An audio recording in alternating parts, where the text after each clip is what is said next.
اور پھر اس کے بعد ایک اور چیز ہوتی ہے، وہ منافقت ہے. وہ منافقت یہ ہوتی ہے کہ دل بھی مسلمان نہیں ہوتا، زبان سے ہوتا ہے، دل بھی نہیں ہوتا. تو یہ تین اصطلاحات قرآن کریم نے استعمال کی ہیں، اور یہ ان معنی اور مفہوم میں جو میں نے عرض کیا آپ سے. اچھا مفتی صاحب، ایک اور ویور نے یہ سوال کیا ہے کہ جو سورہ فاتحہ میں جیسے آتا ہے کہ صراط الذین انعمت علیہم، تو ادھر جن لوگوں پہ اللہ تعالیٰ نے ذکر کیا ہے، انعام فرمایا ہے، وہ آگے قرآن شریف کی ایک اور آیت میں ان کا ذکر بھی ہے کہ وہ صالحین ہیں، شہداء ہیں، صدیقین ہیں اور انبیاء ہیں. جی بالکل. اب انبیاء کرام علیہ الصلاۃ والسلام کا سلسلہ تو حضرت محمد صلی اللہ علیہ وسلم کے بعد بند ہو گیا، تو وہ ویور یہ سمجھنا چاہ رہے ہیں کہ آخر جو شہید ہے وہ بھی تو صالح ہو سکتا ہے، یا جو صدیق ہے وہ بھی تو صالح ہو سکتا ہے، تو یہ آپس میں ان کو کس طرح ڈفرینشیٹ کریں؟ اصل میں یہ جو قرآن کریم کی آیت ہے کہ وہ لوگ نبیوں کے ساتھ، صدیقین کے ساتھ اور شہداء کے ساتھ اور صالحین کے ساتھ ہوں گے، یہ قرآن کریم کی اصطلاح ہے، خاص ٹرمینالوجیز ہیں، اور بعض دفعہ لوگ اس کے لٹرل میننگ کرتے ہیں تو وہ کنفیوژن ہوتی ہے. اگر آپ سورہ مریم کے اندر آپ دیکھیں تو اللہ تعالیٰ نے بعض انبیاء کے بارے میں فرمایا انہ کان صدیقا نبیہ، ان کو نبی بھی کہا ہے اور صدیق بھی کہا ہے. تو بعض دفعہ نبیوں کو بھی کہا گیا، ایک نبی کو کہا گیا کان رسول النبیہ، کہ وہ رسول بھی تھے، نبی بھی تھے. تو قرآن کریم نے اصل میں اللہ کے یہ جو اصطلاح جس کے بارے میں بہت تفصیلات ہیں، لیکن میں صرف ایک بات عرض کر دیتا ہوں جو صوفیاء کرام کے تصور سے اگر آپ سمجھیں تو بہت اچھی سمجھ میں آئے گی. ان کی رائے یہ ہے کہ اللہ تعالیٰ کے جو قرب رکھنے والے بندے ہیں ان کی اللہ نے تقسیم کر رکھی ہے. سب سے پہلے تو نبی ہیں. تو نبی جو ہوتا ہے ان کو تو سلیکشن اللہ تعالیٰ سلیکٹ کر لیتے ہیں، منتخب کرتے ہیں. وہ ایکوائربل چیز نہیں ہے، وہ گاڈ گفٹڈ چیز ہے. آپ چاہیں کہ آپ اس منصب پہ پہنچ جائیں ہی نہیں ہو سکتا. تو پہلا درجہ قرب کا تو وہ ہے جو انبیاء کا ہے. اس کے بعد اللہ کے قریب جو لوگ ہوتے ہیں وہ صدیقین ہوتے ہیں، اور صدیقین جو ہوتے ہیں وہ لوگ سچائی میں اور صداقت میں اتنے اعلیٰ منصب پہ ہوتے ہیں کہ ان کا لقب ہی صدیقین کہلاتا ہے. تو جو آدمی صدیق ہوگا وہ صالح تو ہوگا ہی ہوگا. اگر کوئی شخص کوئی نبی ہے تو نبی صدیق ہوگا، اس لیے کہ وہ اس منصب سے گزر کے گیا ہوگا اوپر. صدیقین کے سے تو اور پہلے کا درجہ آتا ہے. صدیقین کا جو قرآن کریم میں اصطلاح ہے تو ہم ان لوگوں کے لیے عام طور پہ استعمال کرتے ہیں جو بڑے اولیاء اللہ گزرے ہیں. تابعین میں، تبع تابعین میں جو بڑے بڑے نام گزرے ہیں، بڑے بڑے اولیاء اللہ ہیں، ہم ان کو صدیقین میں شمار کرتے ہیں کہ یہ وہ لوگ تھے کہ جو حق اور صداقت کے ایسے معیار قائم کر گئے. آپ نے واقعات پڑھے ہوں گے، امام مالک رحمۃ اللہ علیہ کا واقعہ دیکھ لیں کہ وہ بادشاہ نے کوڑے برسا دیے، ان کو پورے شہر میں گھما دیا، مگر انہوں نے اپنا فتویٰ واپس نہیں لیا. تو یہ صداقت کا جو معیار قائم کرنے والے لوگ ہیں تو یہ صدیقین کہلائے. پھر ان سے پہلا درجہ، ان سے نچلا درجہ شہداء کا ہوا. اور شہداء وہ لوگ ہیں جو اللہ کی خاطر، اللہ کی رضا کی خاطر، اس کی دین کی خاطر اپنی جانیں تک قربان کر دیتے ہیں. اور ان سے تھوڑا اور پہلے درجہ ہوا، ان سے نچلا، وہ صالحین کا ہے. صالحین وہ لوگ ہوتے ہیں جو مجموعی طور پر دین کے پر عمل پیرا ہوتے ہیں، جن کے اندر نیکی اور پارسائی غالب ہوتی ہے. تو یہ تین درجات اللہ تعالیٰ نے رکھے. تو اللہ تعالیٰ نے یہ بات فرمائی. اس کے بعد پھر عام مسلمان ہے. ہر مسلمان جو ہے وہ نیکی بھی کرتا ہے، گناہ گار بھی ہوتا ہے. لیکن اگر ایک مسلمان ایسا ہے جس کی زندگی میں صلاح غالب ہے، جیسے ہم اولیاء اللہ جنہیں کہتے ہیں کہ نماز میں ان کا دل لگا ہوا ہے، نماز میں ہے، حرام سے بالکل بچنے والے، ہم لوگ جب دنیا کی طرف جا رہے ہوں تو وہ دین کے کام کر رہے ہوتے ہیں، ایسے لوگ صالحین کہلاتے ہیں. باقی عامت المسلمین ہیں. تو اللہ تعالیٰ کا ارشاد ہے کہ جو لوگ اللہ اور اس کے رسول کی اطاعت کریں گے تو اللہ تعالیٰ ان کا شمار ان چاروں میں سے کسی ایک کے ساتھ ان کا قیامت میں حشر کرے گا. تو جس آدمی کا جتنا بڑا درجہ ہوگا اللہ اس میں شامل کرتا جائے گا اس کو. تو صدیقین کا درجہ بہت بڑا ہے، پھر ان کے بعد شہداء کا درجہ ہے، نبیوں کا درجہ تو ہے ہی ہے. تو یہ اس آیت کا یہ مفہوم ہے. اچھا مفتی صاحب، ہمارے ایک ویور نے یہ سوال ہمیں ای میل کیا ہے کہ جیسے کہ اہل سنت والجماعت چار ائمہ اربع جنہیں کہا جاتا ہے، امام حنبل رحمۃ اللہ علیہ، امام ابو حنیفہ، امام شافعی اور امام مالک رحمۃ اللہ علیہ، تو آخر کیا وجہ ہے کہ انہی چار امام حضرات پہ امت مسلمہ متفق ہو گئی یعنی ان حضرات کے حوالے سے کوئی دلیل قرآن میں بھی موجود نہیں، حدیث میں بھی موجود نہیں، تو آخر انہی 4 پہ کیوں متفق ہو گئی؟ اصل میں دیکھیں اس بات کا جواب تھوڑا سمجھنے کے لیے ضروری ہے کہ آپ اس انداز اور اس ماحول کو اور اس چیز کو سمجھیں جو اس زمانے سے آج تک چلی آئی. چونکہ آج ہم بیٹھ کر جو سوال آپ پوچھ رہے ہیں مجھ سے، تقریباً اس سوال کو سمجھنے کے لیے 1200 سال کی تاریخ میں نظر ہونی چاہیے. چونکہ ہمارے یہاں جو فقہاء کرام، امام حنیفہ رحمۃ اللہ علیہ کی پیدائش سن 80 ہجری کی ہے، امام مالک کی سن 92 ہجری کی ہے، تو یہ حضرات تو پہلی ہجری میں پیدا ہو چکے تھے. اصل میں ہوا یہ کہ جب رسول اللہ صلی اللہ علیہ وسلم تشریف لے گئے دنیا سے، آپ کے بعد آہستہ آہستہ صحابہ بھی اٹھتے گئے، پھر تابعین کا زمانہ آیا، وہ بھی اٹھنا شروع ہو گئے، اور پھر اسلام پھیلنا شروع ہوا، بڑے بڑے دور دراز تک پھیلا. تو اس وقت یہ ہوا کہ جب لوگ مسلمان ہوتے تھے ان کے اپنے اپنے مسائل تھے، ہر علاقے میں مسئلے لے کر آتے تھے لوگ، تو وہاں پر جو خاص دین کے علم رکھنے والے لوگ ہوتے تھے ان کی طرف زیادہ رجوع ہوتا تھا. تو جس آدمی کا جتنا زیادہ علم، جتنا زیادہ وہ لوگوں کے مسائل حل کرتا تھا، لوگ اتنا زیادہ جاتے تھے. عام دنیا میں بھی ہم یہ دیکھتے ہیں، جی اگر کوئی صاحب ہیں جن کے سوال سے ہمیں زیادہ تشفی ہوتی تو ہم ان کے پاس رجوع کرتے ہیں. تو اس زمانے میں یہ جو 4 ائمہ، 4 نہیں تھے، تقریباً 31 ائمہ کا ذکر ملتا ہے ہمیں.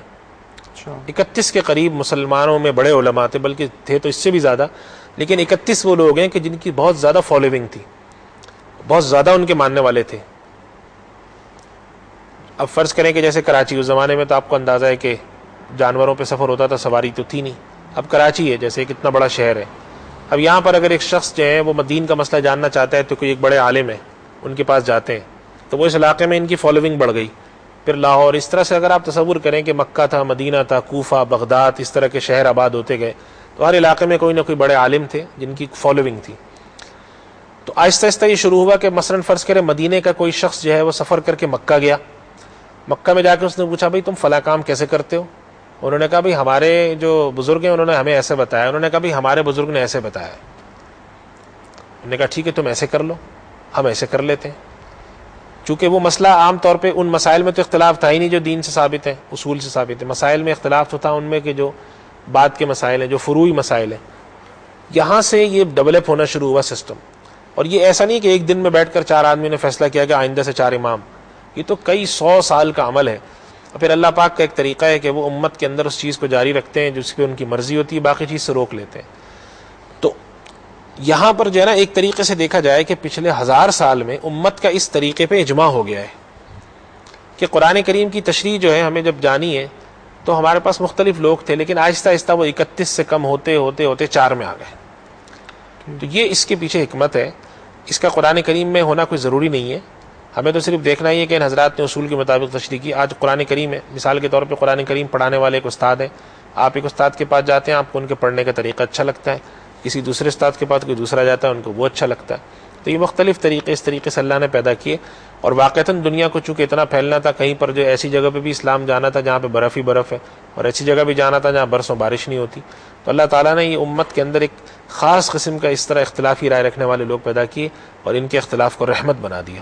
یہ در حقیقت جس کے پیچھے حکمت ہے. اچھا، اب اگر کوئی مسلمان امام ابو حنیفہ رحمۃ اللہ علیہ کا کسی مسئلے میں کو فالو کرتا ہے اور کسی دوسرے مسئلے میں امام شافعی کو کرتا ہے، تو کیونکہ یہ سب تو شریعت کے حوالے سے ہی بات کر رہے ہیں، تو کیا وہ ایسا کر سکتا ہے؟ اصل میں دیکھیں، یہ سوال اس کا تعلق ہے تقلید کے حوالے سے، اور تقلید کا مطلب ہے کسی ایک کو فالو کرنا. جب امام حنیفہ رحمۃ اللہ علیہ، امام شافعی، امام مالک اور اس طرح جو دیگر ائمہ تھے، اس زمانے میں بھی یہ مسائل آئے کہ ایک شخص بصرہ میں وہ ایک امام کو فالو کرتا ہے، وہ کوفہ میں گیا، وہاں پہ کوئی اور فالو ہو رہے ہیں.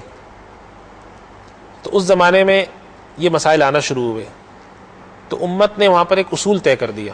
وہ اصول یہ طے کیا کہ ظاہر ہے کہ ہر امام کا ایک اپنا انداز ہے. تو کچھ ائمہ ہیں جن کے یہاں کچھ چیزوں میں نرمی، کچھ چیزوں میں سختی ہے. ایک امام کے یہاں ایک چیز میں سختی ہے تو دوسرے امام کے یہاں اس چیز میں نرمی ہے، لیکن اس امام کے یہاں کسی اور چیز میں سختی ہے، جیسے ہمارے یہاں ان کے یہاں نرمی ہے. مثال کے طور پہ امام ابو حنیفہ رحمۃ اللہ علیہ کے یہاں اس چیز میں بڑی آسانی ہے. وہ فرماتے ہیں کہ اگر کوئی شخص مسافر ہے تو 15 دن تک وہ مسافر رہ سکتا ہے. یعنی اس کا مطلب یہ وہ 15 دن تک اجازت دیتے ہیں کہ وہ آدھی نماز پڑھے. امام شافعی اور دیگر ائمہ کے یہاں یہ مقدار 4-5 دن ہے صرف. اب اس معاملے میں امام شافعی کے یہاں تھوڑی سختی ہے, وہ 4-5 دن سے زیادہ کو مسافر نہیں سمجھتے, امام حنیفہ اتنے دن سمجھتے ہیں. اس کے مقابلے امام شافعی رحمۃ اللہ علیہ کے یہاں چلے جائیں تو ان کے یہاں مثال کے طور پہ ایک مسئلے میں سمندر سے نکلنے والے جانور, وہ فرماتے ہیں جھینگا نکلے, کیکڑا نکلے, ہر وہ چیز جو سمندر میں رہتی ہے اس کو کھایا جا سکتا ہے. امام حنیفہ رحمۃ اللہ علیہ کے یہاں اس میں نسبتاً سختی ہے, وہ فرماتے ہیں کہ نہیں بھائی مچھلی کھائی جا سکتی, مچھلی کے علاوہ باقی چیزیں نہیں کھائی جا سکتی.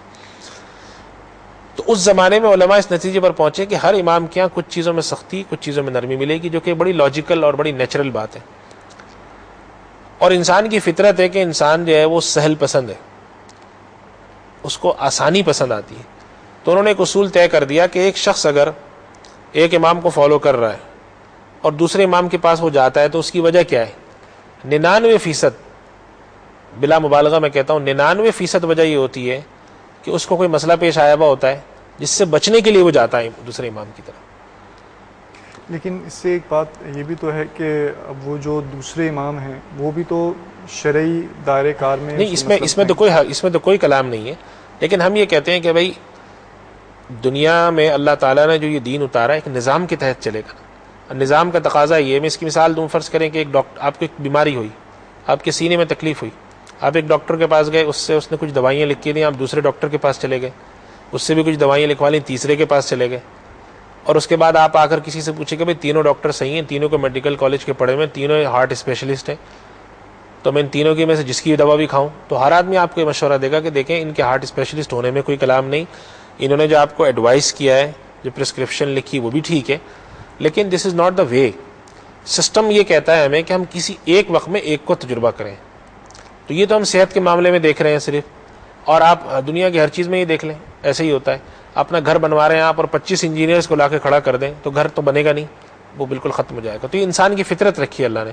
بیانی یہ فطرت یہاں پر بھی تھی کہ اگر آپ ایک امام کو فالو کر رہے ہیں تو پھر آپ ان کو فالو کریں, اس لیے کہ ان کے کچھ مسائل اختلافی ہوں گے دوسرے سے, اس کے تحت ایک نظام چلے گا, سسٹم چلانے کے لیے ضروری ہے. تو ایک تو یہ بات طے کر دی کہ بھائی آپ جب ایک امام کا مسئلہ چھوڑ کے دوسرے کے پاس جا رہے ہیں تو یہ بات طے کر کے جائیں کہ آپ کیوں جا رہے ہیں. اگر آپ کا مقصد سہولت لینا, آسانی اور نرمی لینا ہے تو یہ طریقہ ٹھیک نہیں. کیوں کہ اگر آپ اس چیز کی اجازت دے دیں تو آنے والے 100, اسلام تو ہمیشہ کے لیے آیا, تو 150 سال بعد ایک ایسا دین سامنے آ جائے گا جس نے ہر مذہب کی نرم آسان باتیں اکٹھی کی ہوئی ہوں گی. اب یہاں پہ بعض لوگ یہ سوال کرتے ہیں تو اس کا مطلب یہ ہوا کہ ہم کسی امام کی طرف جا ہی نہیں سکتے. ایسی بات نہیں ہے. فقہاء کرام نے صاف مسائل لکھے ہیں جس کے اندر اس بات کو واضح کیا ہے کہ ہم بعض حالات ایسے ہیں کہ جس کے اندر ایک فقہ حنفی کا ماننے والا, ایک فقہ حنفی کے علماء کرام فقہ مالکی کی تحت فتویٰ دیتے ہیں, فقہ مالکی کے علماء کرام فقہ شافعی کی تحت فتویٰ دیتے ہیں. اس کے لیے باقاعدہ اصطلاح استعمال ہوتی ہے, افتاء بمذہب الغیر کا ایک جملہ استعمال ہوتا ہے کہ بعض حالات ایسے ہیں کہ جس میں علماء کرام نے خود اس بات کو طے کر دیا کہ ان حالات میں دوسرے امام کے قول کو اپنانے کی اجازت ہے. وہ تفصیل طلب ایک موضوع ہے, میں اس میں نہیں جاتا اس وقت, لیکن باقاعدہ یہ موضوع موجود ہے کہ بعض حالات ایسے ہوتے ہیں کہ جس میں ایک امام کی بات ہمارے لیے ناقابل عمل ہو چکی ہے تو ہم دوسرے امام کی طرف چلے جاتے ہیں. خود حضرت حکیم الامت مولانا اشرف علی تھانوی رحمۃ اللہ علیہ نے خاص طور پہ جب ہندوستان کے اندر یہ مسائل آ کے کھڑے ہوئے کہ بعض دفعہ لمبے سفر میں یا حالات جس طرح کے سیاسی پیدا ہوئے, کوئی عورت ہے اس کا شوہر گم ہو گیا, تو اب امام حنیفہ رحمۃ اللہ علیہ فرماتے ہیں کہ کسی عورت کا شوہر گم ہو جائے تو اس عورت کو چاہیے کہ وہ اس وقت تک اس کا انتظار کرے جب تک اس کے شوہر کے ہم عمر لوگ دنیا میں ان کے زندہ رہنے کا امکان ہو. تو عام طور پہ اس کی کچھ لوگ مدت بتاتے ہیں 70 سال, کچھ کہتے ہیں 90 سال. تو پھر جب وہ زمانہ آیا تو انہوں نے غور کرنے کے بعد, حضرت تھانوی رحمۃ اللہ علیہ نے علماء کو جمع کرنے کے بعد اس پہ غور کیا کہ آج کے دور میں اس پر عمل کرنے کی کوئی صورت ممکن نہیں. ایک لڑکی ہے جس کی عمر 20 سال ہے, اس کا شوہر گم ہو گیا, تو پہلی بات تو یہ ہے کہ وہ اس کا نان نفقہ کون سنبھالے گا. دوسری بات ہے کہ وہ ایک عورت ہے, اس کے بھی کچھ تقاضے ہیں. تیسری بات یہ کہ وہ یہ کہنا اس کو کہ وہ 90 سال تک انتظار کرے تو 90 سال بعد پھر وہ کس کام کی رہے گی, کس قابل رہے گی, یہ یا وہ. تو اس پر بہت غور کرنے کے بعد امام مالک رحمۃ اللہ علیہ کے مسلک پر فتویٰ دیا گیا اور پوری کتاب لکھی گئی تھی اس پر. تو اس وجہ سے یہ بات بھی ذہن میں رکھنی چاہیے کہ ایسا نہیں ہے کہ کوئی جمود کر دیا گیا کہ ایک امام سے دوسرے امام کے پاس جا نہیں سکتے, جا سکتے ہیں, قواعد ہیں. مقصد اگر سہولت پسندی اور نرم چیزیں لینا ہے تو حقیقت میں یہ دین کا پھر آہستہ آگے چل کے مذاق بنے گا. اس وجہ سے علماء اس کی اجازت نہیں دیتے. ناظرین، جیسے کہ آپ نے دیکھا کہ مفتی ارشاد صاحب نے اسلام کے بہت سے اہم کانسیپٹس آج ہمارے سامنے کلیئر کیے. انشاءاللہ نیکسٹ ٹائم بھی ہم آپ کے سامنے حاضر ہوں گے. اپنے میزبان عدیل عارف کو اجازت دیجیے. السلام علیکم ورحمۃ اللہ.